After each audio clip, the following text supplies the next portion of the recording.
staying on our top story now, I'm now joined by political analyst Tom Gross, here to kind of delve deeper into the prospects and what could come out of a ceasefire or halt in fire between Iran and Israel. Joining me now. So welcome to the program. Thank you, Tom Gross, for joining me. Good morning. My first question in this is that things have escalated quite quickly. What position does that put the US in when it comes to negotiations with Iran? Well, as to quote Donald Trump, he says, I'm the one calling the shots, not Israeli Prime Minister Netanyahu or anybody else. He said it 3 times yesterday in an interview with the Financial Times newspaper. He said, I'm the one calling the shots. I've got all the shots. Israel hasn't got the shots.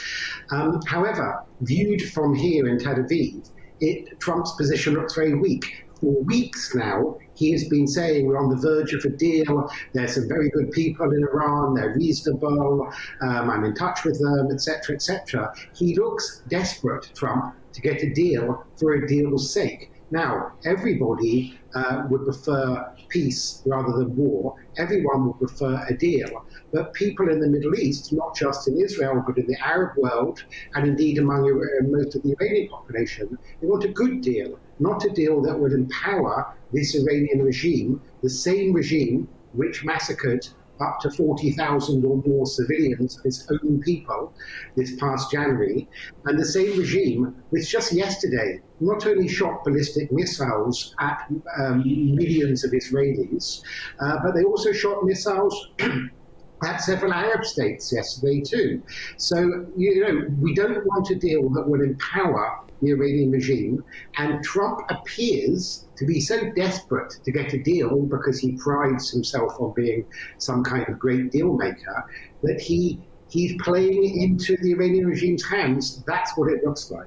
Well, that's quite interesting because obviously it's been going on a lot longer than I think most people would have expected, especially as well as the US backing with so much of their military expertise that this is now coming into just the 100th day, I now believe, which is, approaching the 4-month mark. But in all of this, no one is innocent. The US did attack Iran first, Israel and the US. It was a joint attack on Iran and Lebanon with many casualties, both innocent, however you want to look at it. Both countries are very much involved in the strike and militant attacks. But you're saying that Trump is definitely losing his influence. So who's taking charge in all of this? You're saying that the US is succumbing to Iran's pressures, but really and truly, where does this lie with all parties, with what Israel wants, with what Iran wants, with what Trump wants? It's quite a hard task, is what we're witnessing in real time. Well, wait a second. I think it's not accurate to compare and say that no one is innocent. Israel, for example, yesterday very specifically targeted Iranian ballistic missile launchers equipment to prevent the firing of more missiles. Iran, on the other hand, sent millions of Israelis into bomb shelters. At this time yesterday morning, I was already here in Tel Aviv for the 3rd time in a bomb shelter. No children were going to school. Most of the population of Israel were in and out of bomb shelters. There is certainly no like for like. Israel and the United States have not targeted Iranian civilians. Can I just pause you there? I do apologize. Yes, Tom Gross, I was going to say, I hope you are going to state that Iran was, innocent civilians were targeted with the school.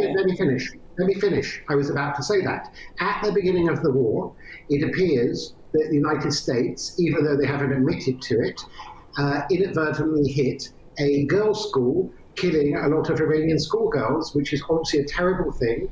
And if the Americans were responsible for that, they should absolutely admit to that and pay compensation or whatever. And I'm not speaking for the American government, but it's certainly not the intent of America to kill civilians. And as far as Israel's concerned, as far as I'm aware, Israel has got very accurate intelligence and targeting, has only targeted leaders in the regime and the Revolutionary Guards and the equipment, the ballistic missile equipment. It's not firing ballistic missiles, at Tehran just randomly to potentially kill millions of people.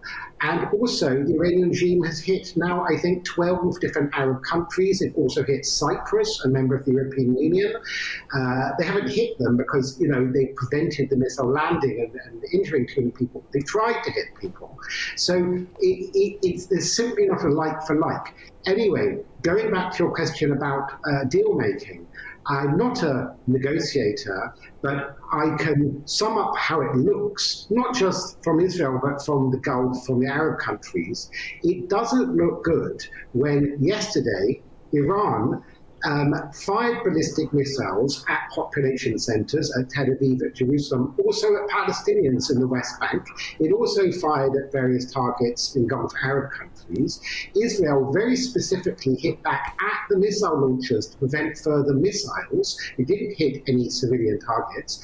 And Trump comes in like he's some kind of football referee, like it's a soccer game, as though he's the daddy in the room, and says, okay, everyone, let's, call things off. That's fine.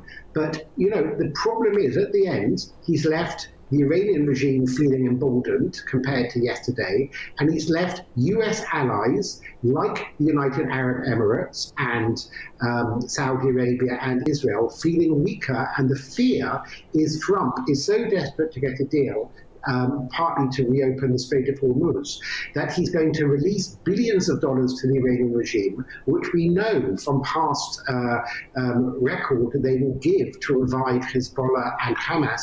Thereby, Mr. Gross, can I just come in there? Sorry, thank you for explaining that. I don't have a lot of time, but I just need to ask you another very quick question. Do you think the US and Israel, obviously it's a joint attack that happened in February, did they underestimate how Iran was going to respond in all of this? Because it doesn't seem that the US is prepared for a very long, extended war. They expected this to be over quite quickly, but we're still here in the 100th day. How is the US and Israel coming together to put a stop to all of this and to get out what they've actually planned when it first struck Iran?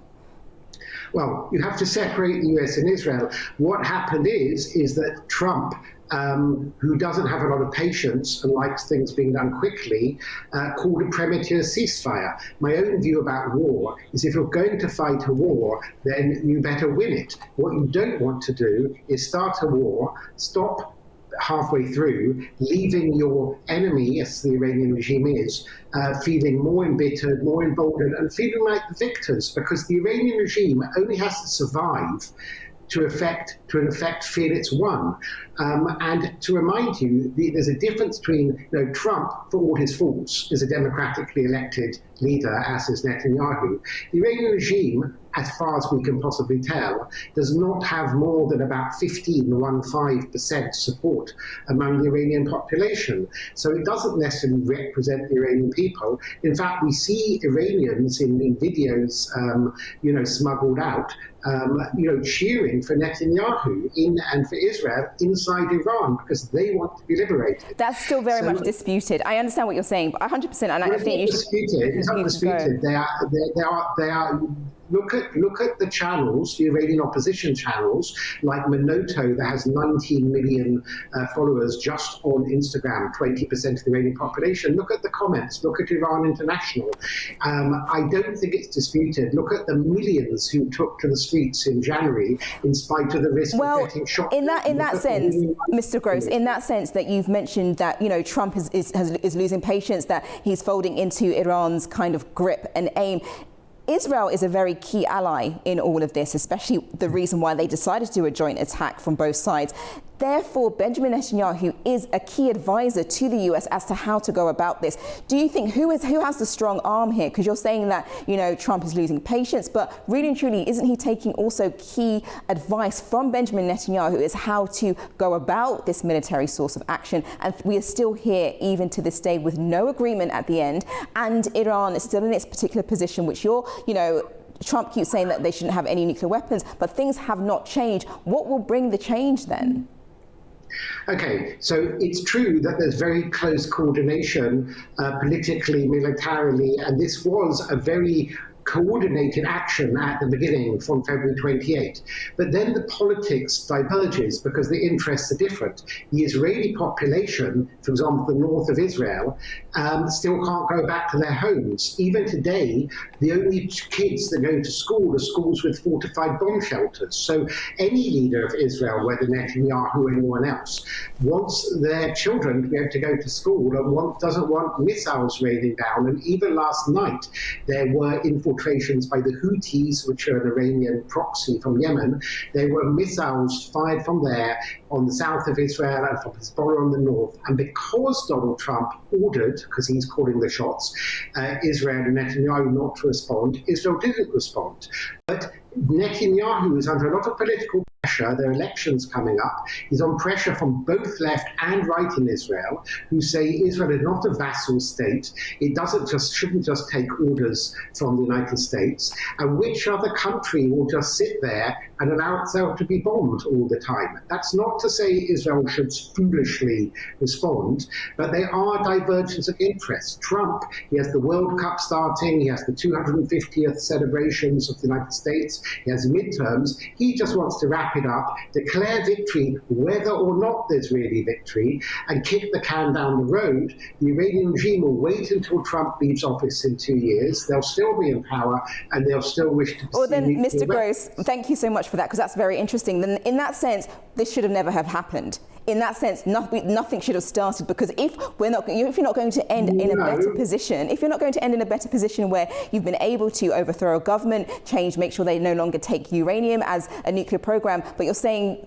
Trump wants to end it and show that he has victory very quickly. It depends look, we have to wait and see. Maybe Trump, he claims to be an amazing deal maker. Maybe he will get a fantastic deal that will make the Iranian regime liberalize and be more peaceful to its Arab neighbors, everybody else. Maybe. But right now, as of today, it doesn't look that optimistic. Right. And I would agree with you that this war will not have been a success for America and for Israel, but I'd only say I don't think this is Israel's decision. It is Trump who is, to answer your previous question, who is in control here, not Netanyahu. Yeah, no, definitely. Thank you so much, Mr. Gross, for your comments and insight into this story. Thank you again.